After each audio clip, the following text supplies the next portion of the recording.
경제를 보다 쉽게. 안녕하세요 여러분, KRB 경제연구소의 봉입니다. 반란수계 정권은 무능한 자들이 늘 그렇듯이 시작부터 끊임없이 지난 정부를 비난하고 자신들의 잘못을 지난 정부 탓으로 돌리기 바빴습니다. 실력 없는 자들이 할 수 있는 일이라고는 오로지 남 탓뿐입니다. 국가 반란 사태를 일으키고도 시민에게 경고성 계엄을 한 것이다 라며 그 책임을 남 탓으로 돌리는 것은 전형적인 무능하고 실력 없는 자들이 하는 변명입니다. 헌재 재판정에서도 끊임없이 입만 벌리면 거짓말이 자동으로 나오는 상황이 연출되고 자기들끼리도 서로 말이 맞지 않는 모습을 보이고 있습니다. 거짓으로 거짓을 덮을 수는 없는 것입니다. 이번 영상에서는 2024년 정부 회계결산 총세입, 총세출 마감 결과를 알아보도록 하겠습니다. 아무쪼록 시청하시는 여러분께 여러가지 도움이 되었으면 좋겠습니다.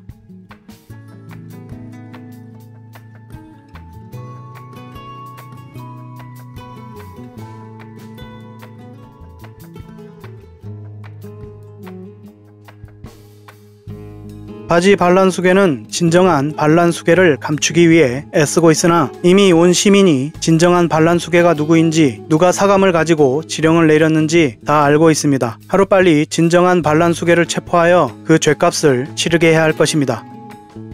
본 내용에 들어가기에 앞서 여러 용어에 관하여 간단하게 알아보도록 하겠습니다. 우리에게 익숙하지 않고 관련 업종 분들을 제외하고는 평상시에 많이 쓰는 용어들이 아니기에 와닿지 않을 수 있으므로 최대한 쉽게 이야기해 보겠습니다. 먼저 수입과 지출입니다. 수입과 지출은 따로 설명하지 않아도 아실 테지만 수입은 벌어들인 것이고 지출은 쓴 것입니다. 수입과 지출은 시간적인 개념이 없이 사실적으로 징수하고 수납, 지출하는 회계 행위를 말하는 것입니다.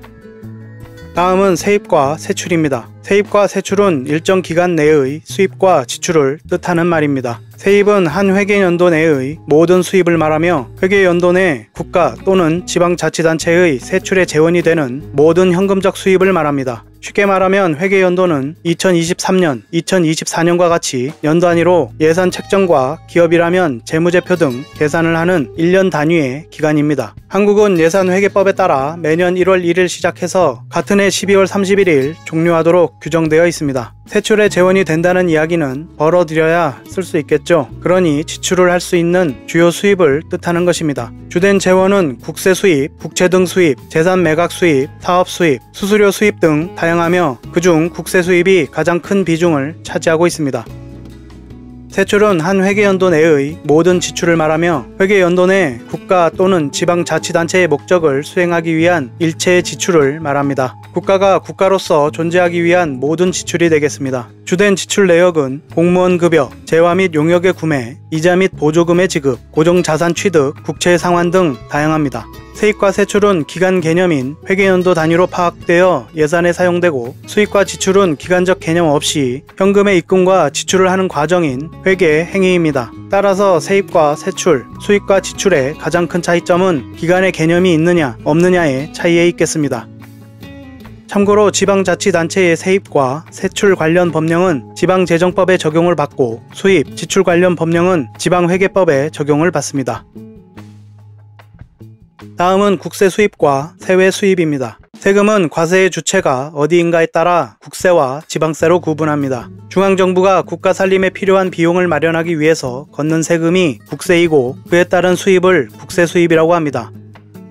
지방정부 자체 수입 중 지방세, 지방교부세, 보조금을 제외한 일체 수입을 세외 수입이라고 합니다. 세외 수입을 징수하려면 법과 조례의 근거가 반드시 있어야 합니다. 세외 수입은 경상적 세외 수입, 임시적 세외 수입, 지방행정제재 부과금 등으로 나눌 수 있습니다. 경상적 세외 수입은 회계연도마다 반복하여 조달되는 예측 가능한 수입을 말하며 재산 임대 수입, 공공시설 사용료, 수수료, 사업 수입, 이자 수입 등이 있습니다. 임시적 세외 수입은 불규칙적으로 발생하는 수입이며 재산 매각 수입, 자치단체 간 부담금, 보조금 반환 수입, 기부금 수입 등이 있습니다. 있습니다. 지방행정제재 부과금은 행정목적 달성을 위해 법률에 따라 징수하는 조세 외의 금전이며 과징금, 이행강제금, 변상금, 과태료, 환수금 등이 지방행정제재 부과금에 속합니다.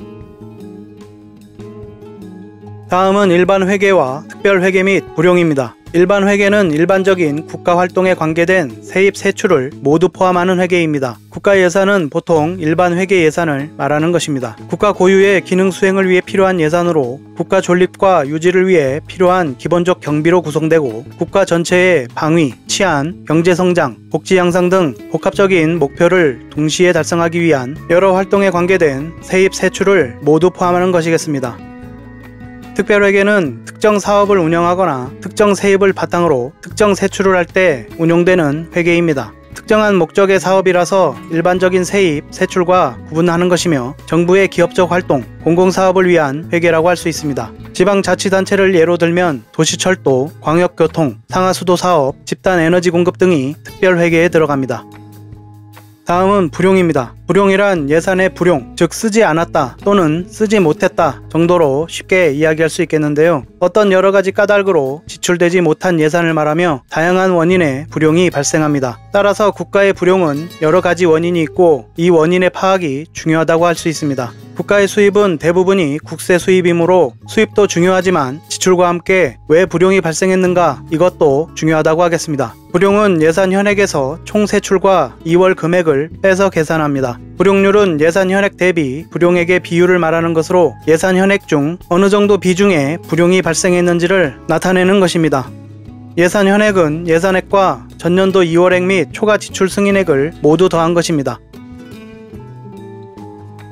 다음은 이해를 돕기 위해 현행 국세 체계를 표로 만든 것을 보시겠습니다. 국세는 크게 4가지로 나눌 수 있는데 내국세, 보유세, 목적세, 관세가 그것입니다. 내국세는 다시 직접세와 간접세로 나눌 수 있고 직접세는 소득세, 법인세, 상속세, 증여세가 있습니다. 간접세는 일반 소비세와 개별 소비세, 유통세로 나눌 수 있고 일반 소비세는 가장 잘 알고 계시는 부가가치세이고 개별 소비세는 주로 사치품이나 유흥행위 등에 과세하는 것이고 주세는 말 그대로 술에 부과하는 세금입니다. 그 다음 유통세는 인지세와 증권거래세로 나눌 수 있습니다. 보유세는 종합부동산세이고 목적세는 교통, 에너지, 환경세 및 교육세, 농촌특별세로 나눌 수 있고 관세는 수출, 수입되거나 세관을 통관하는 화물에 부과되는 세금입니다.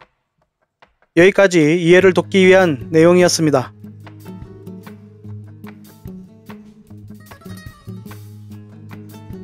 자, 그럼 본 2024년 회계연도 마감 결과를 보시겠습니다. 2024년 총 세입은 535조 9천억 원이고 총 세출은 529조 5천억 원이며 세계 잉여금은 2조 원입니다. 총 세입은 국세 수입과 세외 수입을 더한 것이며 세계 잉여금은 결산상 잉여금에서 2월 금액을 뺀 것입니다. 그럼 좀 더 상세한 총세입 현황을 보시겠습니다. 2024년도 총세입 세입 예산은 550조 원이고 실적은 535조 9천억 원이며 예산 대비 14조 1천억 원이 감소하였고 2023년 실적 497조 원 대비 39조가 증가하였습니다. 2024년에 국세 수입은 336조 5천억 원이고 세외 수입은 199조 4천억 원입니다. 국세 수입 예산은 367조 3천억 원이고 실적은 336조 5천억 원이며 예산 대비 30조 8천억 원이 감소한 것이고 2023년 실적 344조 1천억 원 대비로는 7조 5천억 원이 감소하였습니다. 2023년 국세 수입 51조 9천억 원 감소에 이어 또다시 7조 5천억 원이 연속으로 감소한 것입니다. 이미 예견된 부자 감세의 영향이 나라 살림은 물론 경제성장에도 치명적인 손해를 끼치게 된 것입니다. 세외 수입 예산은 182조 7천억 원이고 실적은 199조 4천억 원이며 예산 대비 16조 7천억 원이 증가한 것이고 지난해 같은 기간 대비로는 46조 5천억 원이 증가한 것입니다.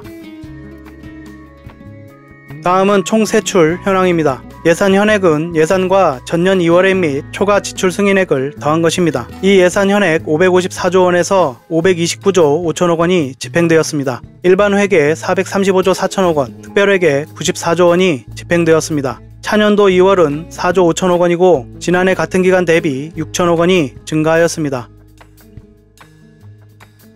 다음은 불용 현황입니다. 결산상 불용액은 2023년에는 불용액이 45조 7천억 원이고 2024년 불용액은 20조 1천억 원입니다. 종전까지 최대는 2013년 18조 1천억 원이었는데 2023년에 45조 7천억 원이라는 사상 최대 금액으로 갱신되었습니다. 2024년에 불용액은 20조 1천억 원이고 불용률은 3.63%입니다.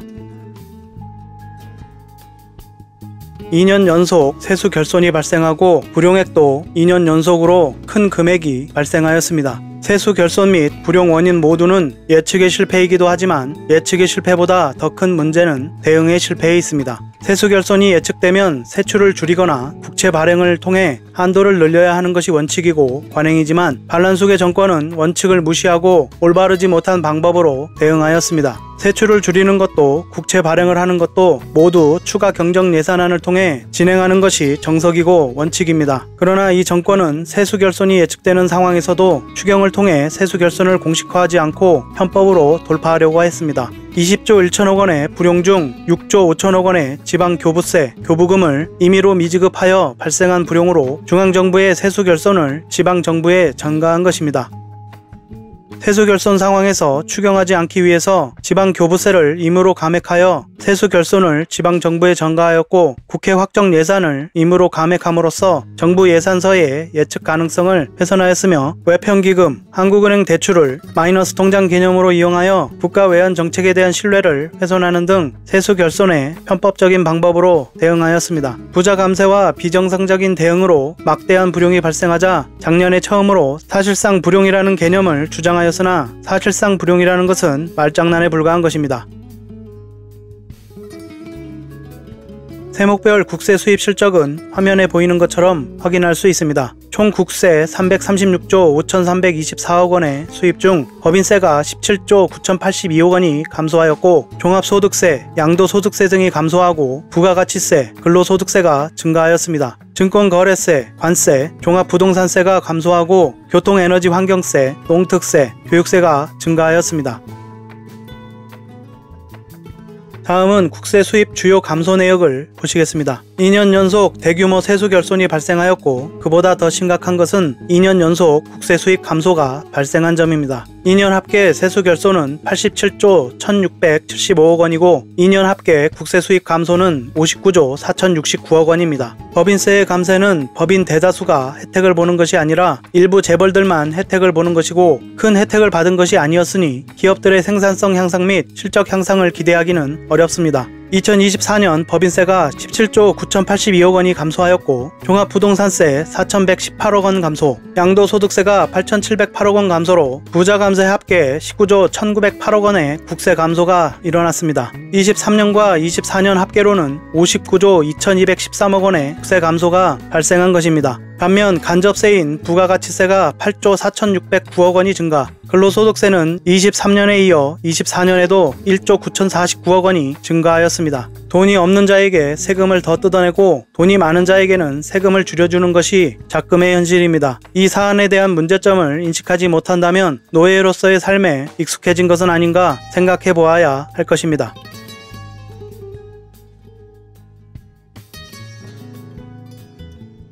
국세 증가액이 예년과 비교하여 마이너스가 된 것은 2023년과 2024년을 제외하고 지난 30년간 총 5번이 있었습니다. 1998년에는 IMF 외환위기가 있었고 2009년에는 글로벌 금융위기가 있었고 2013년에는 유럽 재정위기가 있었으며 2020년에는 코로나 팬데믹이 있었습니다. 모두 외부로부터의 위기를 맞이하게 된 영향이며 최대 7조 9천억 원의 감소였습니다. 그런데 2023년에는 무려 51조 9천억 원의 국세 수입이 감소, 2024년에는 7조 5천억 원의 국세 수입 감소가 일어났습니다. 외부에서는 그 어떤 위기도 없었으나 부자 감세를 통한 스스로 국세 수입 감소를 일으켜 심각한 상황을 초래한 것입니다.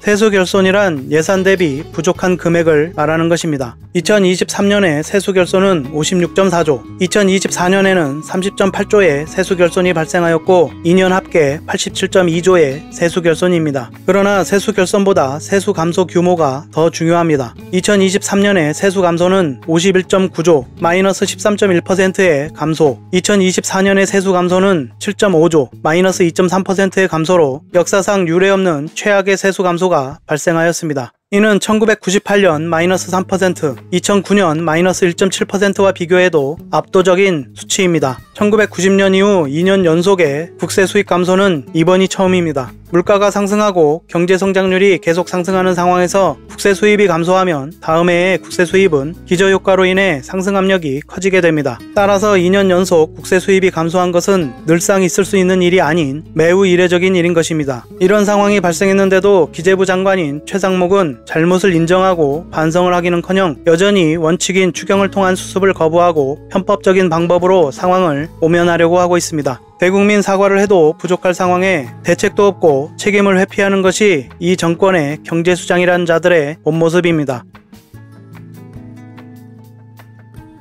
그래프상 투명한 붉은색 구역이 반란수계 정권의 집권 기간입니다. 전례 없는 세수결손, 불용액, 불용률이 기록되었습니다.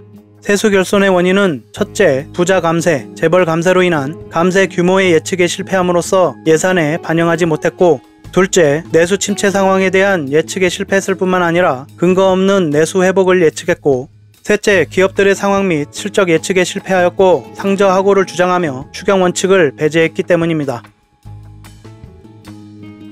지난 문재인 정부 5년 합계 불용액은 38조 5천억 원이며 평균 불용률은 1.8%였습니다. 이번 정권의 3년 합계 불용액은 78조 7천억 원이며 평균 불용률은 4.8%입니다. 세수결손의 예측 실패보다 더 큰 문제는 대응의 실패에 있습니다. 대한민국 헌법 제54조에 따라 입법부는 국가 예산의 심의를 확정합니다. 헌법의 정신에 따라 행정부는 입법부가 확정한 예산액을 임의로 지출할 수 없습니다. 기재부가 예산서를 작성하는 목적은 시민이 정부 지출 규모와 내용을 파악하여 시장 참여자 모두가 정부의 예산서를 통해 투자, 생산, 소비 등 경제적 판단 및 계획을 세우도록 함에 있습니다. 부자 감세로 국세 수입 감소가 예상되고 더불어 경기 침체가 예상되는데도 세출 감액 추경을 통해 세출을 줄이거나 세입 감액 추경을 통해 국채 발행을 하는 것이 원칙인데 이미 실패한 건전 재정, 국가 채무가 늘어나 비난받는 것이 두려워 지방 교부세 등을 이용해 중앙정부 세수 결손을 지방정부에 전가한 행위는 임의로 예산액을 집행하지 않은 행위로 예산서 목적에 어긋나고 시장 예측 가능성도 훼손한 행위인 것입니다.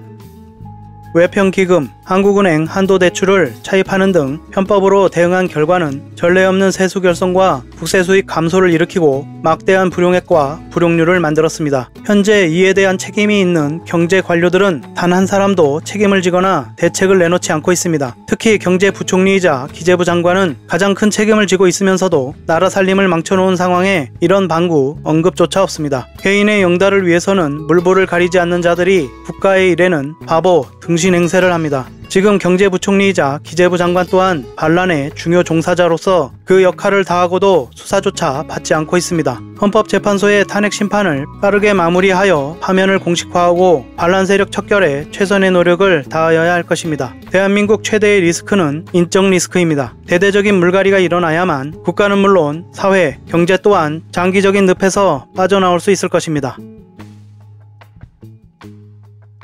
오늘은 2024년 정부 회계결산, 총세입, 총세출 마감 발표에 대하여 알아보았습니다. 영상 끝까지 시청해주셔서 고맙습니다. 여러분이 시청해주시고 주변에도 널리 알려주셔서 영상을 많은 분이 함께 볼 수 있도록 해주시면 영상 제작에 아주 큰 힘이 될 것 같습니다. 여기까지 KRB 경제연구소의 붕이었습니다. 고맙습니다.